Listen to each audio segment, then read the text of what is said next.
每年啊，大約咧有2至3幅咧漫畫類嘅資料。以今年 DSE 為例，今年除咗第2題即係中國嘅題目之外，3幅資料嘅3題資料，3題都有問題嘅。漫畫類線索，漫畫類線索咧，我哋分3個步驟。漫畫入邊多數嚟講係得3個線索。第一步我哋係會睇簡介，第二步我哋會睇文字，第三步就係咧我哋會睇咧圖案。第一步漫畫簡介已經係第一個 point，簡介入邊咧會出版係咧同嘅年份嘅，例如舉個簡單例子啦，咁我哋話1918年嘅日本發生咗啲咩重要嘅事件呢？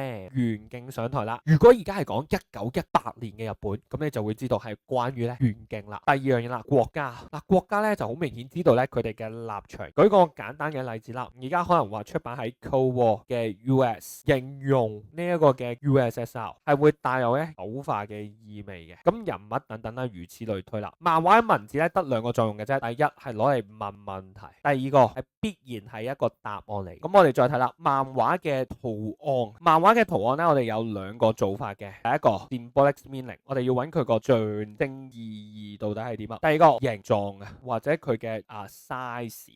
象徵意義咧，其實嗰個竅門係啲咩？象徵意義就係漫畫家將 A 描繪成 B。如果你想講 Cheshire 係好廢嘅，咁你咪將我描繪成為一條蟲咯。但係如果你唔係啦，描繪我好勁嘅，咁就係一條龍咯，係咪？成蟲定係成龍就係勁同埋弱咯。將 A 描繪成 B 啊，我哋會咁樣去理解。